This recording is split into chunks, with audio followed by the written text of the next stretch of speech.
नमस्कार, आप देख रहे हैं इंडिया एट 9। मैं हूं नकमा। सबसे पहले खबर उत्तर प्रदेश की, जहां पर यूपी पुलिस ने यह कहा है कि उन्होंने अलकायदा के 2 आतंकी मिनाज अहमद और नसीरुद्दीन को गिरफ्तार किया है। पुलिस के मुताबिक ये आतंकी अपने साथियों के साथ 15 अगस्त से पहले उत्तर प्रदेश के कई शहरों में धमाके करने की साजिश रच रहे थे। इसके लिए काफी हथियार, विस्फोटक इनके पास थे। उत्तर प्रदेश के एडीजी कानून व्यवस्था प्रशांत कुमार ने प्रेस कॉन्फ्रेंस में कहा कि अलकायदा का ये मॉड्यूल उमर हलमंडी नाम का आतंकी पाकिस्तान अफगानिस्तान बॉर्डर से चला रहा था।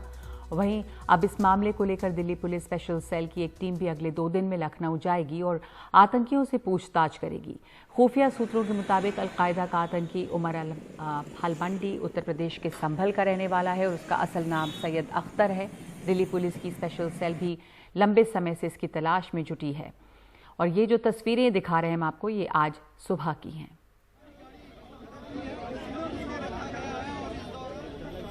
एटीएस की हमारी टीम ने अल-कायदा समर्थित अंसार गजवातुल हिंद से जुड़े 2 आतंकियों को गिरफ्तार किया है। उनके पास से असलहे तथा विस्फोटक सामग्री बरामद हुई है। अल-कायदा का उत्तर प्रदेश मॉड्यूल उमर हलमंडी नाम के व्यक्ति द्वारा चलाया जा रहा था और ये गतिविधियां पाकिस्तान अफगानिस्तान बॉर्डर क्षेत्र में पेशावर क्वेटा एरिया जो पाकिस्तान का है, वहां से आतंकवादी गतिविधि संचालित की जा रही है। उमर हलमंडी ने कुछ जिहादी प्रवृत्ति के व्यक्तियों को लखनऊ में चिन्हित कर एवं उन्हें नियुक्त कर अल-कायदा का मॉड्यूल को खड़ा किया गया है। इस मॉड्यूल के जो प्रमुख सदस्य हैं, उनका नाम है मिनहाज, नसीरुद्दीन व शकील। इनके नाम प्रकाश में आए हैं।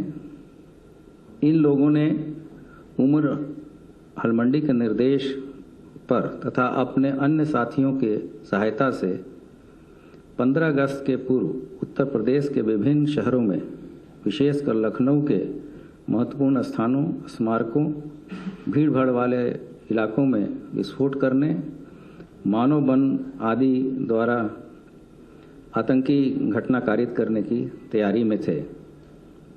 इसके लिए इनके द्वारा शस्त्र एवं विस्फोटक आदि भी एकत्रित किया गया था। इस गिरोह में लखनऊ तथा कानपुर के इनके अन्य साथी भी शामिल हैं। हमारे साथ इस पर और जानकारी के लिए मुकेश सिंह सेंगर मौजूद हैं, एसोसिएट एडिटर।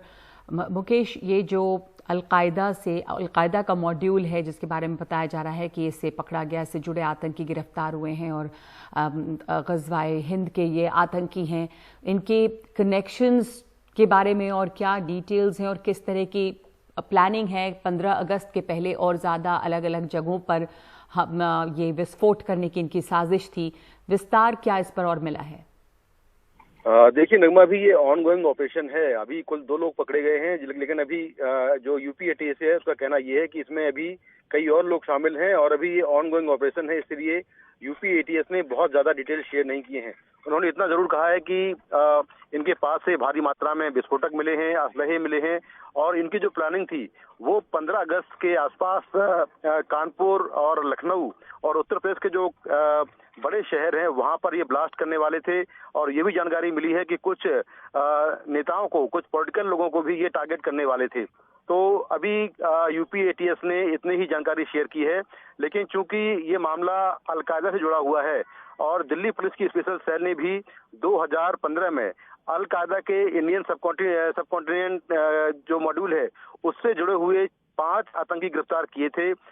हालांकि उस समय जो उमर अल मंडी है, जो कि संभल का रहने वाला है, जो प्रमुख है इंडिया का अलकायदा का, वो गिरफ्तार नहीं हो पाया था। उसकी तलाश अब भी जारी है। तो दिल्ली पुलिस स्पेशल सेल की एक टीम अब लखनऊ जाएगी और जो लोग पकड़े गए हैं इनसे पूछताछ करेगी, क्या इनको उमर अलमंडी के बारे में कोई जानकारी है या जो पूरा नेक्सस है, जो पूरा सिंडिकेट है वो क्या है। तो ये सारा नेक्सस समझने के लिए दिल्ली पुलिस स्पेशल सेल की एक टीम भी लखनऊ जाएगी और वहां पर जो ये आतंकी पकड़े गए इनसे पूछताछ करेगी। लेकिन जैसा मैंने कहा कि यूपी यूपी एटीएस बार बार ये दावा कर रही है कि ये ऑन गोइंग ऑपरेशन है और अभी केवल इतनी ही जानकारी शेयर कर सकते हैं कि 2 लोग पकड़े गए हैं और शकील नाम का एक आदमी भागा हुआ है, जबकि इनके कुछ और साथी यूपी में अलग अलग जगहों पर छिपे हुए हैं। तो कुल मिलाकर अभी कल या परसों में शायद कुछ और भी डिटेल्स इसके मिल पाए। जी धन्यवाद आपका मुकेश इस जानकारी के लिए। ये ऑपरेशन अभी चल रहा है और इसकी और विस्तार जो है अभी आने हैं। अलकायदा के आतंकी गिरफ्तार हुए हैं। कहा जा रहा है कि इनका अलकायदा से संबंध है और दरअसल जो यहाँ पे भारत में जो इसका मुखिया है वो संभल का रहने वाला है। और उत्तराखंड में अगले साल होने वाले चुनावों में आम आदमी पार्टी ने भी अब अपनी ताल ठोक ली है। दिल्ली के मुख्यमंत्री अरविंद केजरीवाल ने आज उत्तराखंड की राजधानी देहरादून पहुंचते ही दिल्ली की ही तर्ज पर चुनावी वादों की झड़ी लगा दी है और मुफ्त बिजली देने का ऐलान कर दिया है।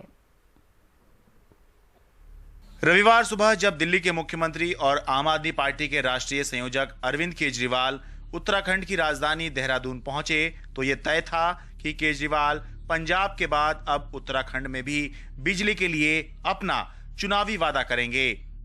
प्रेस कॉन्फ्रेंस में अरविंद केजरीवाल ने घोषणा की कि अगर 2022 में उत्तराखंड में सरकार बनी तो हर परिवार को 300 यूनिट तक बिजली मुफ्त मिलेगी, पुराने बिल माफ किए जाएंगे, कोई पावर कट नहीं लगेगा, किसानों को बिजली मुफ्त दी जाएगी। हमारी सरकार बनेगी 300 यूनिट बिजली तक हर परिवार को मुफ्त बिजली दी जाएगी, पुराने बिल माफ किए जाएंगे, पुराने बिल नहीं देने पड़ेंगे, एक नए सिरे से शुरुआत की जाएगी। तीसरी चीज, कोई पावर कट नहीं लगेगा। दिल्ली में करके दिखाया हमने।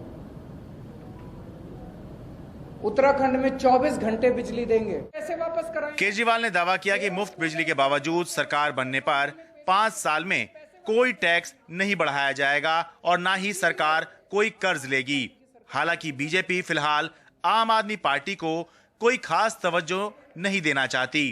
देखिए, हम अच्छी बिजली वहां पर दे रहे हैं और पहले से भी उत्तराखंड की जनता चाहती है कि वहां पर बिजली अच्छी मिले, बिजली सस्ती मिले। वो दोनों काम हम कर रहे हैं। 24 घंटे वहां पर उत्तराखंड में बिजली मिल रही है। उत्तराखंड को बने लगभग 21 साल होने वाले हैं। यहाँ मुख्य मुकाबला बीजेपी और कांग्रेस के बीच ही रहता है, लेकिन इस बार आम आदमी पार्टी भी उत्तराखंड में जोर लगा रही है। अरविंद केजरीवाल ने कहा है कि वो जल्द ही दोबारा उत्तराखंड आएंगे और अपनी पार्टी के मुख्यमंत्री उम्मीदवार की घोषणा करेंगे। हालांकि अगले साल की शुरुआत में होने वाले विधानसभा चुनावों में मुकाबला त्रिकोणीय होगा या नहीं, ये निश्चित तौर पर कहने के लिए कुछ इंतजार करना होगा। Sharad Sharma, NDTV India. भोपाल में आज कांग्रेस नेताओं और कार्यकर्ताओं की पुलिस से झड़प हो गई। मामला गोविंदपुरा इंडस्ट्रियल इलाके की करीब 10,000 स्क्वायर फीट जमीन का है। कांग्रेस का आरोप है कि ये जमीन आरएसएस से जुड़े एक संस्थान को दे दी गई है। इसी का विरोध करने के लिए कांग्रेस के वरिष्ठ नेता दिग्विजय सिंह की अगुवाई में कांग्रेस नेता जब विरोध प्रदर्शन करने पहुंचे तो उनकी पुलिस अधिकारियों से पहले तीखी बहस हुई। कांग्रेस कार्यकर्ता पीछे नहीं हटे तो पुलिस ने कांग्रेस नेताओं पर पानी की बौछार की।